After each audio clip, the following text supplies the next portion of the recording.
my goodness! Holy sh!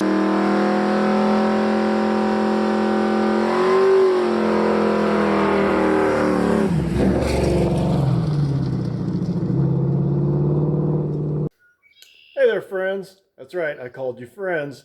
Figured you've been hanging with me this long on the channel. We're friends now. But as friends, don't be surprised if I asked you to do something like, check me for ticks in areas that I can't see. But we'll cross that bridge when we get to it. But what we're doing today, this is my '69 Mustang buried under here. I should have had this thing out a month ago. But you know how it is with other things getting in the way, fighting with lawnmowers and air conditioners, and hopefully I've got the lawnmower issue fixed. It's just a matter of paying for it now. But anyway, let's get this thing out, see if it's going to start, and give it a check over. I know I've had some requests in the past. People wanted to see a little bit more, know a little bit more about what all's in the Mustang, so we'll get into that too. Whole box of Christmas lights. I got it at swap meet. When I'm doing those, you throw them on the campfire and they make pretty colors. As you might have noticed, I have two kind of covers on it. This is just a cloth cover. Unfortunately, I found out when the birds poop on it over the winter, the bird poop soaks through and stains the paint. So I just put this sheet of plastic on the very top. I don't want to drape the plastic over too far. I'm just going to hold in moisture. All the plastic's doing is staying on top and keeping that bird crap there from getting through to the cloth cover.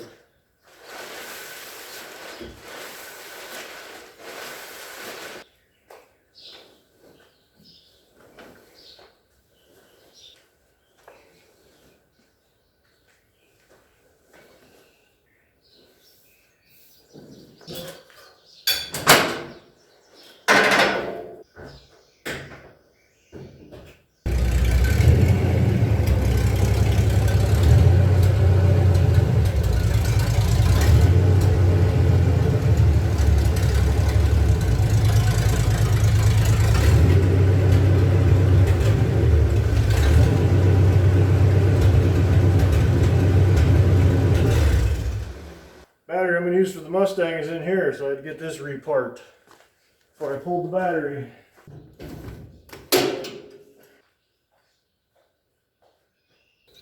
Fuel pump. Check. Pump up a little bit.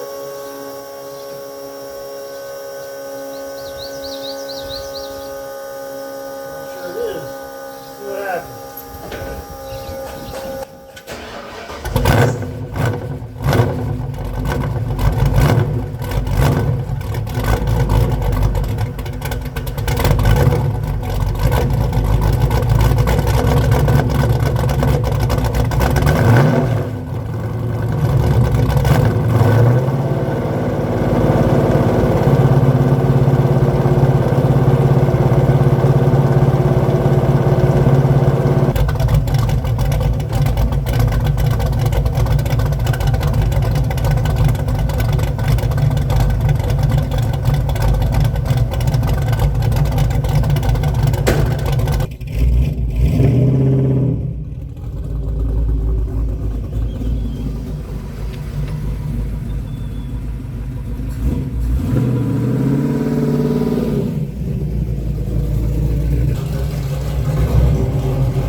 Alrighty, she's up in the air. Let's take a closer look. Of course, you got to start where everybody wants to know. What do you got in that thing?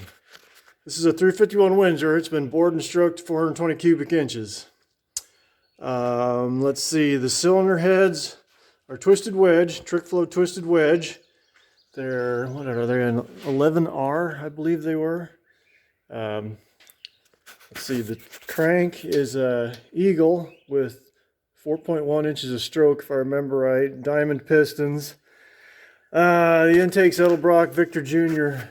Been wanting to get my hands on a, what is it? The Edelbrock Performer RPM air gap. And try that. Carburetor's a 750 Edelbrock underneath there. I got that 650 that I picked up last winter at the swap meet down to Cape Girardeau. I'm wanting to try that on this because it's got the AVS with the annular boosters in it. I'll try that here sometime this summer. Moving on, let's see. As you may have noticed, there's no distributor there. Coil packs are hidden here in the back. The entire front dress on this is from a 5-liter Explorer. Well, okay, not the entire. The water pump, I guess, and the crank pulley are the only things there. I'm not running power steering, as you can see. We'll get to that later in a bit if I don't forget. The alternator is off of the Explorer, but I had to make my own bracket for it. The Explorer bracket would have got it right up here into this support. So yeah, that whole bracket's homemade. And the tensioner, that is homemade from a combination of obviously welded up parts. This part of the tensioner here is from some sort of a Mitsubishi SUV. And if I remember right, I machined down something to do with a tensioner pulley from a Ford and made it all work together. Works pretty good. Electric fan, as you can see, it's from a 2000-ish Mustang. I cut all the extra shrouding off and just made my own mounts for it. Aluminum radiator, that's a double pass cheapie from Speedway. Obviously made all my own mounts there. As you see, the double pass part, it all comes out on the same side. Those of you that don't know, a double pass, it comes in one way, drops. All right, let me try this again. It comes in one way, well, obviously, it comes in one way, runs across the radiator, drops down, runs back across, and then back out. As I mentioned earlier, there's no distributor on it. This is running a, what's it called, a Megajolt ignition, programmable ignition. You plug the laptop into it and you can just dial in whatever you want for ignition advance, whenever you want it to happen, how far you want it to go, whatever. It's kind of a little overly complicated for me, but I've got it going. What is this? Looks like bunny fur. Okay, I wouldn't be surprised to find signs of mice in here after the winter, but I don't know what rabbit fur is doing in there. All right, it's got the, this is a factory original shock tower brace, and I did have what they call a Monte Carlo bar that runs across here, and I just did not care for that. All it does is ties into this. That's just cheesy sheet metal right there. I wanted some real support, so I made this myself. It ties right into the shock towers here. As you notice, there's no shocks coming through there. So that tells you there's something going on underneath there that's not stock. Let's see here if I can tell anything else I need to before we move on. Hydraulic clutch, we'll get to that. Master cylinders from the 2002 Explorer. Anything else here? The oil pan is a, what is it? I forget what the capacity of that thing is. 9-quart Canton road racing pan. We'll get to see that when we're underneath there. Fuel pressure regulator. I guess that's it for the engine compartment. Let's just go out around the body real quick before I get underneath it. And I shouldn't have to point this out. This isn't a show car. This is a apocalypse themed car. So yeah, it's dusty, it's dirty, it's dinged up, and I don't care. It's fun to drive that way. So along with the apocalypse theme, I didn't have a bumper to put on it. When I was putting it together, I mistakenly had a 67, 68 bumper. And then I was going to order one, and I was like, well, I can just make one out of tubing. And I initially just bent this bottom bar, and I thought, well, why don't I just make some more? And it might actually fend off a deer someday, because here in Southern Iowa, we got a lot of deer. So yeah, I'm kind of proud of that. I thought that turned out really well. Obviously, skull in there. These headlights are just a regular, what is that? Those are a 7-inch headlight. They're not a bolt-in fit for that headlight bucket, but they just kind of seat there, and I've got a bracket in there holding them in. I can't aim them, but luckily they turned out aimed pretty damn good. And yeah, that makes a world of difference with those LED headlights. So I got high and low here, and then when I turn on the high beams, I also have the old halogens on in the inboard of the grill. Let's see what else. The paint is just Rust-Oleum satin black rattle can.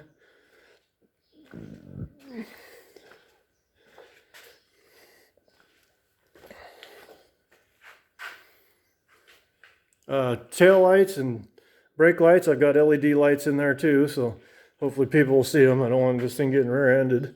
And obviously, on the topic of rear-ended, those of you that know, the gas tank typically was the floor in these vehicles. And if you did get somebody rear-end you, it could rupture the gas tank, create a spark somehow, and the whole thing burst into flames. To that end, I made this diamond plate cover that goes underneath the gas tank. Overneath. Yeah, is that a word? I don't know. Battery mounted back here, so that'll increase the odds of spark if there is a rear end crash. Typically the tank comes in and drops in from the top, but when I did this, I jacked the tank up and it's bolted in from the bottom of the flange. I can't show you, I just have to take my word for it. So I'm thinking if somebody ever does rear end me, because the tank isn't held on top of the flange in here, and if the body crumples, maybe it'll just spit the tank out the bottom. I mean, there's still the risk of fire and whatnot, but at least that would maybe get the tank away from the car. I don't know. It couldn't hurt. This is a GT car, which is a fairly rare car for '69. I've read that it's one of the most rarest cars there is, and really there's nothing that special about the GT car. It was just a paint stripe, really, and this gas cap. But it is a rare GT car. Let's see, just blacked out the rear bumper. I thought about building a rear tube bumper, but I kind of messed around with it, and I couldn't come up with anything that really looked decent. It just looked like ass. Interior, pretty bare bones. I just got the dash. Made those door panels out of aluminum tread plate. Got shotgun shell holders in there. Seats are Corbeaus that I picked up off Craigslist. Yeah, nothing in the interior other than that. Dash, seats, door panels. Gas mask here for when that day arrives. Canteens in the back, hanging off the seat. The back seat is there. Let's take a look at the dash over here. I like this type of Ford steering wheel. I got it wrapped in 2 layers of a, what is that, paracord. There's a brake lockout for when I want to do burnouts. The cord there, that's for plugging in the laptop because it's kind of hard to get in there and get the cord plugged in, so I just left it wrapped around the shifter. A vacuum gauge, $5 swap meet tack. Got the air fuel ratio gauge there. And those of you that know Mustangs know that these outer pods had, what was it, turn signals and other gauges in them. They've worked out almost perfect. Well, yeah, pretty much perfect for aftermarket oil and coolant temperature right there. Underneath here, you can see, what is that? That's electric power steering from a Saturn. Yeah, my wiring's a mess. I'm not really too good at the whole wiring scheme. But yeah, that's one of the best things I did. It took a lot of work because it's so tight underneath there. I don't know how people get these underneath the dashes of Falcons and first generation Mustangs. It was tight enough underneath here.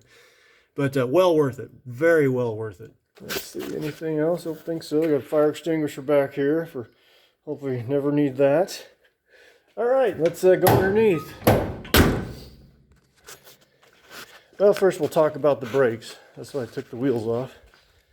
I've went through a couple variations of brakes. Right now I'm running stock car stuff because I wanted to be able to run, even though I'm not running 15-inch wheels. I had some bigger rotors on here from a, I don't know, I think it was a 2015 Mustang at one point, and they worked great, but yeah, I wanted to get back down to where I could run a 15-inch wheel if I ever wanted to. Obviously, Willwood caliper, and yeah, just stock car stuff.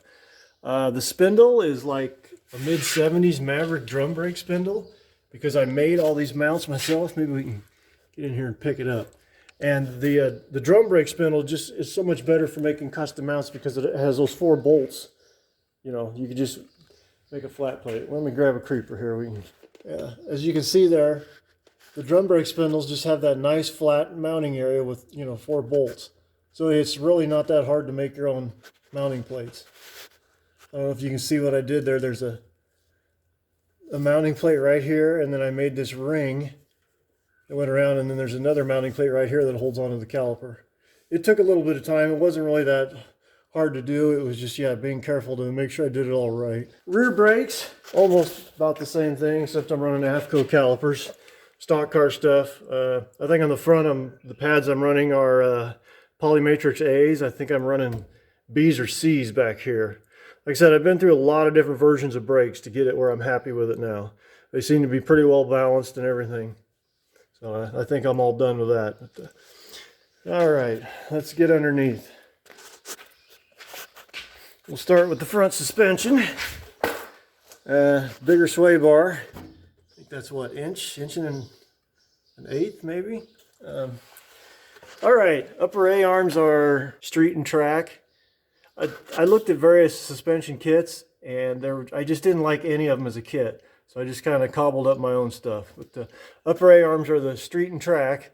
These were made for the original suspension, so they had a big heavy tab in here, because originally on these Mustangs the spring was mounted here. So I just cut the tab off, used those. They got Heims on the end. Let's see, moving on. All right, the bottom arms are total control. The trailing arms, total control.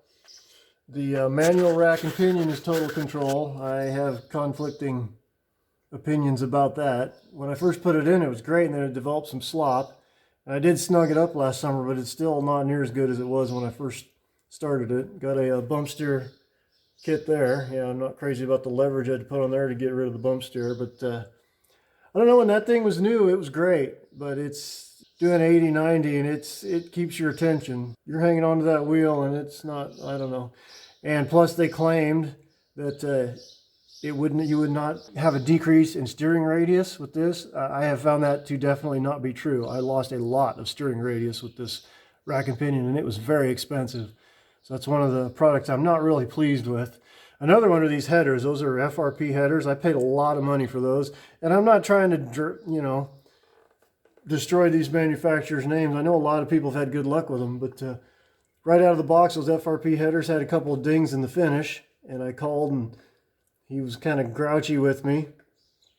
And then later on, yeah, you can see they're rusting already. I don't drive this in the winter. And I called to, you know, voice of concern about that, and he got even more grouchy with me. And you see this collector right here? I had to cut that open and weld it, because initially when I first got this car going, I thought my throwout bearing was squeaking. That's back when I had a 4-speed in it. And then later on when I put this 6-speed, I thought, because it was all new when I put the 6-speed, I'm like, that's going to get rid of that squeaking. And it was still there. And I was underneath here trying to figure it out, and it turns out it wasn't a squeak. There was a leak, yeah, right up in here in this collector, where it all comes together. And it was, yeah, blowing out here. So in order to get that welded up, I had to cut the collector open and weld the inside, and then weld the collector back on. So yeah, my experience with FRP has not been great. I'm not saying it's a bad product, it hasn't been great for me.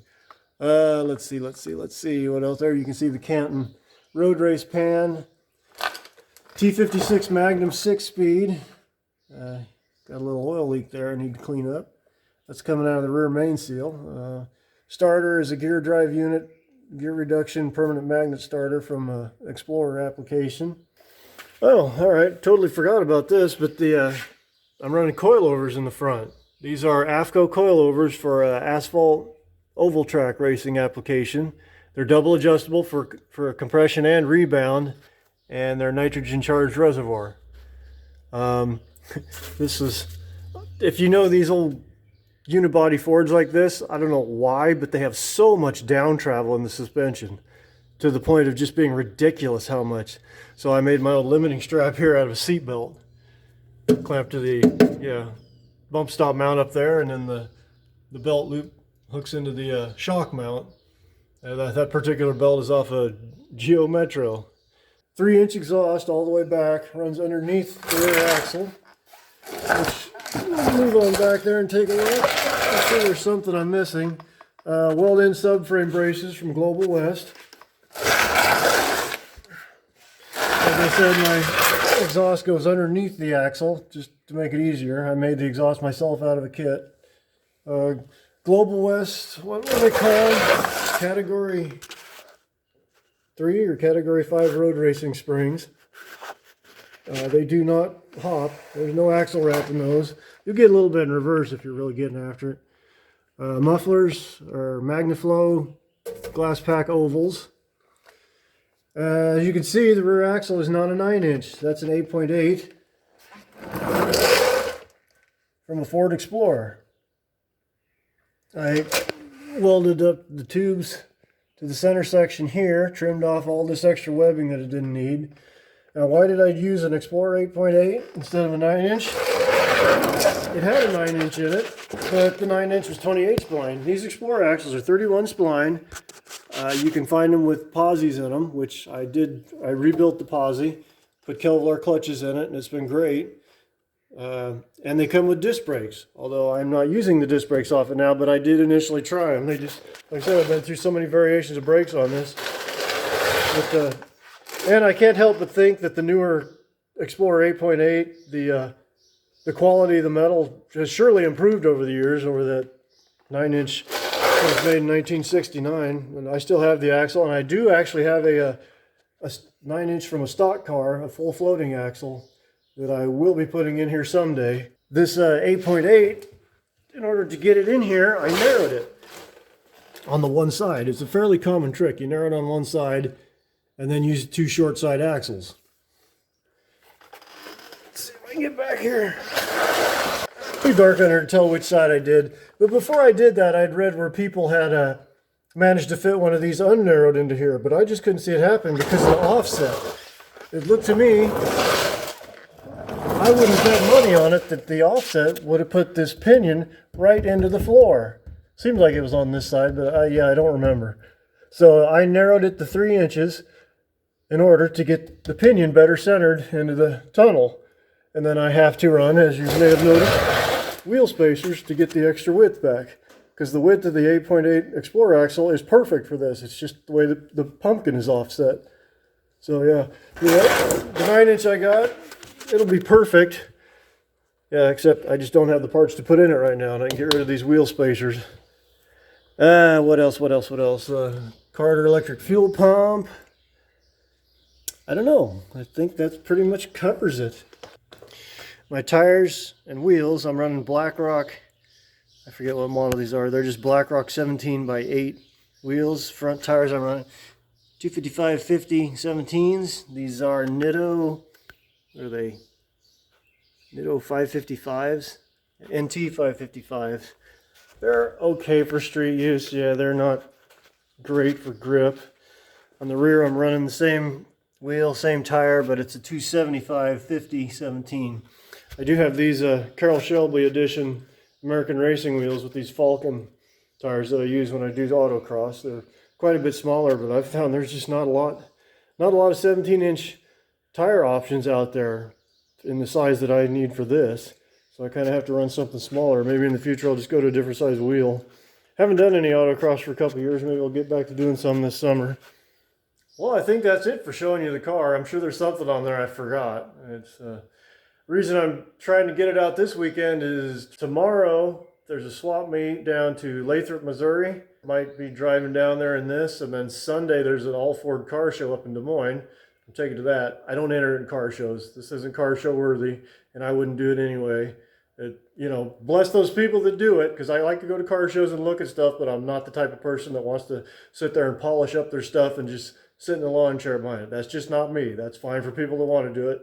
Thank you for bringing your cars out for us all to see, but that's just not me. But anyway, I wanted to drive this to the all-Ford car show, but it may not happen anyway. They're talking about rain on and off Saturday and Sunday, so we'll see. Anyway, I'll get this thing ready and have it ready for summer driving nonetheless. So I came to the realization that I never really gave any backstory on the Mustang, how it kind of came to be and its history with me. Way back, I'm going to guess 1990, maybe 91, 92 is when I bought it. If I remember right, I paid $1,200 for it. I got to see if I can find a picture. I'll post up the condition it was in when I got it. It was pretty rough, but it hadn't been an Iowa car all its life because the rust in it wasn't really terrible. And yeah, back then you could still find muscle cars around pretty cheap. It sat around in various places in storage. I would buy parts for it at swap meets. And you know the thinking, I'm gonna fix it up someday, full restoration, all the bells and whistles, fancy paint and all that. And yeah, time just went on and on and on. And I believe it was, I don't know, whenever that video came out of Roadkill with the Charger and the 440 motorhome engine, that really inspired me. I thought, yeah, I can do that too. I don't need to have a fully restored fancy pants car. And then also that year, I don't know if that was the same year, but I think it was back in 2015 that the new Road Warrior movie, Fury Road, is coming out. And I wanted to drive the car to go see the movie. So yeah, that was my goal, to get it done. I missed that goal by a week, thanks to a wiring harness and the steering column being bad. But anyway, yeah, that was it. And sure, I know mine was a little more, well, what I showed you of the car, there's more to it there than just throwing an old engine in it. And it wasn't like I showed you now when I first got it going. I had a 4-speed in it, had the 9-inch with the drum brakes in the rear, had some disc brakes from a 1970 Cougar on the front. There was still manual steering. Yeah, since getting it going, there's been a lot of progression since then. I didn't, spend money on fancy paint and interior and all that. I put my money where I thought it counted, in the engine and the chassis. And I don't regret it a bit, not one bit. It's more fun to drive that way. That's great for the people that do want to have fancy paint and chrome and all that and go to car shows, but as I said before, that's just not me. I have much more fun driving it the way it is. So if you're here just to see the Mustang content, well, you can bail now, because I'm going to show a little bit of footage of the swap meet and the car show. And the weather did hold out for me. I was able to drive the car to both the swap meet and the car show. Get the hell out of the way, Aaron.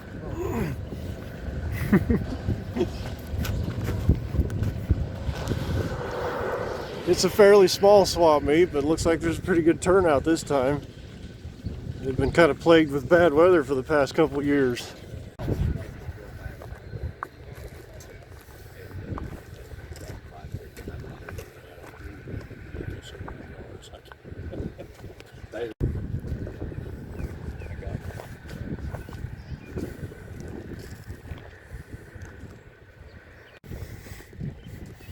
I can't explain why, but I want this. A couple of Hydro Boost units. They're cheap enough, might come in handy in the future.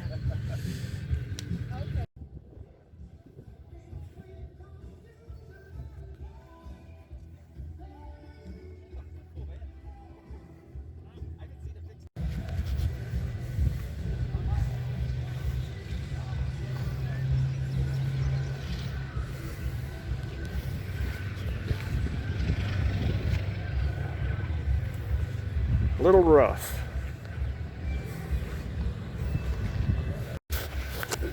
Look at this douchebag. Find anything? No, have you? A couple things I'm interested in. Hold on, Leanne's trying to fill up little one's cup.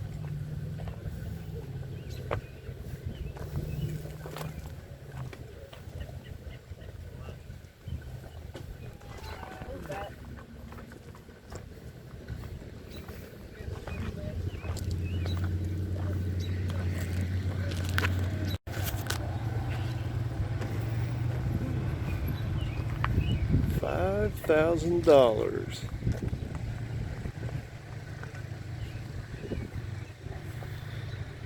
And then I wrote it down on the front.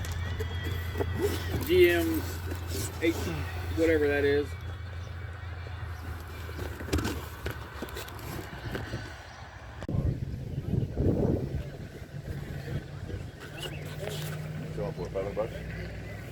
The guy about it, he said, "Oh, I know everything about the Ford. That's 353." It was, and yeah, well, I could tell him it was, but I know it's 332. Say 352. He's got neat hair, I was going to tell you. It stands out in the crowd. But later, you can find her that way, can't you? It's a 58. It came out of Freddie. As long as he doesn't take the first.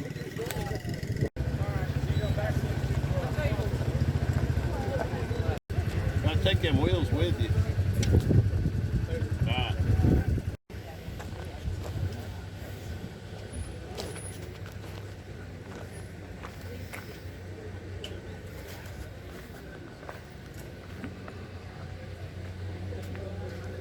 So if anybody gives a rat's ass, here's my swap meet haul. Got these valve covers for 20 bucks. these wheel spacers, Spider Tracks wheel spacers for 40. And then I got this guy here. I'm not going to say I bought him. I'm going to say I adopted him. And the $15 was merely a rehoming fee. I think I'm going to call him Ralphie. Just because everybody else seems to hate him. Yep, another one. Always like the color scheme of this one.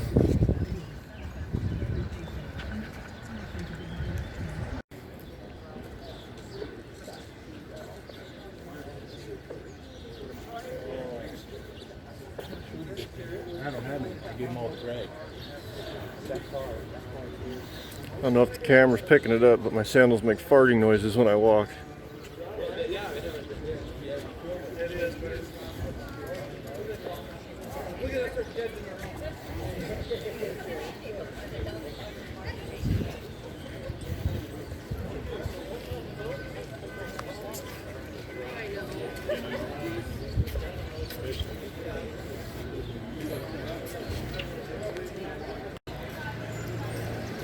I don't know that I've seen this one before.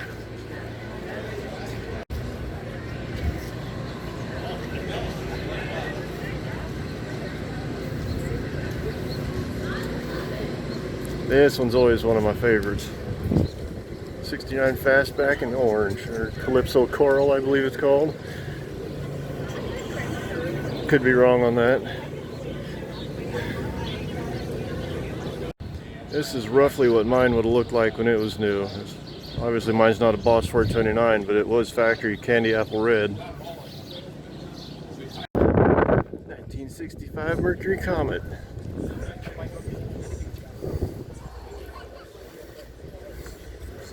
Love the lines of these cars. Obviously that's why I have two of them.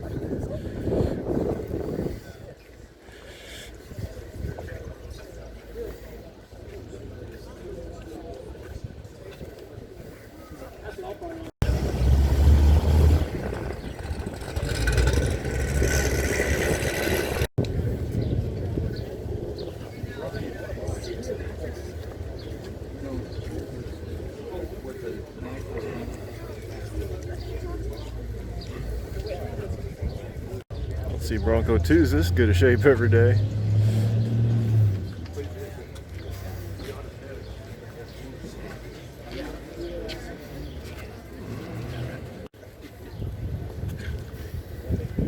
Don't know if I've seen this one before.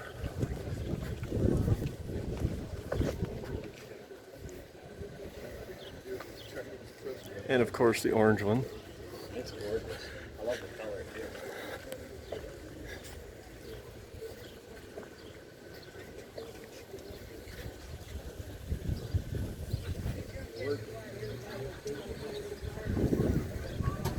Awesome color. This is kind of the color I'm debating doing with my 66 if I ever get back on it. Nice, right? You got little Broncos in the gauges. I know. I wanted to show you something else too. I was going to show you that, but Ah. and then you got tetanus on the doormats. As a little reminder. Yeah.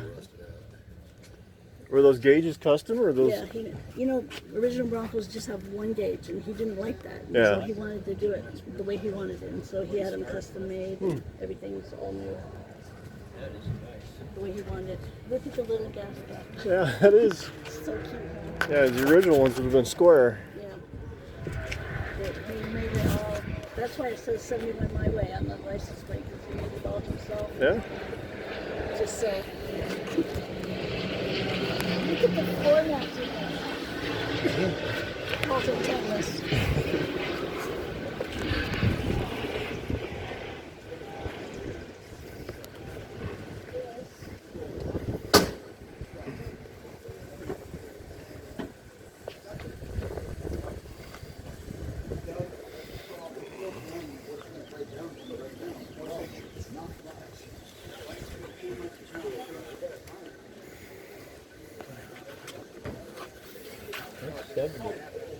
Oh, that's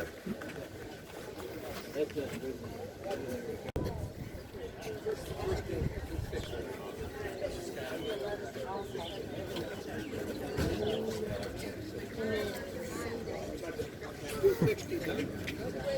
was my like old man. When you consider stock going there, 160. How did they get that in there?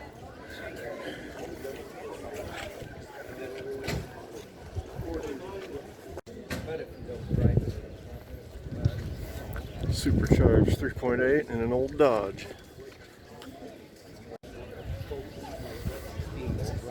Oh.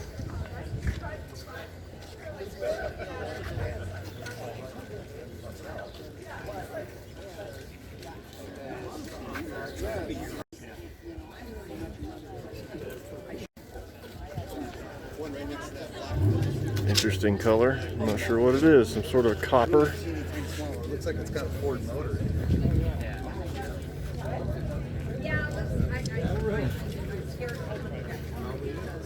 Yeah, the thing just rolled and rolled and rolled. I couldn't get the freaking, so I was sitting there trying to work the heat off and bring it in until I saw you next. Because I couldn't do it.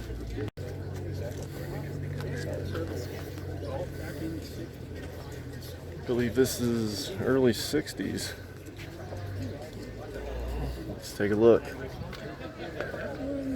1963 it says.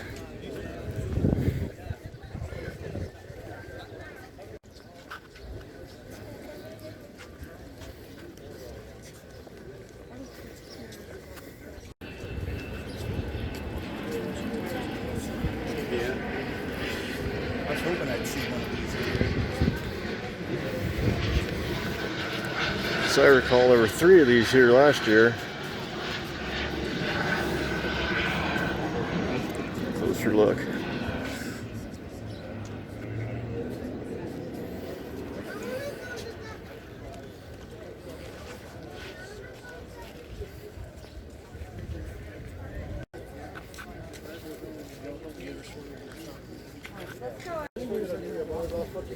'64, '63 Marauder, I believe. And another sweet, sweet Comet. I think this one's a 202.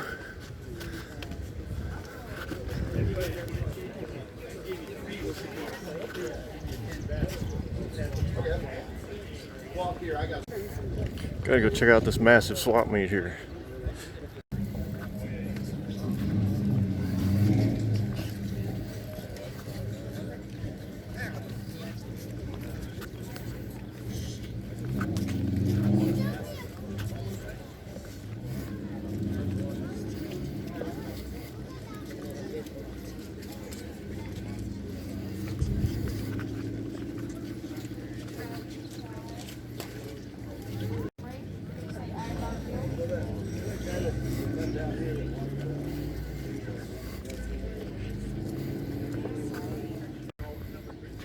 Always wanted a 70 Cougar.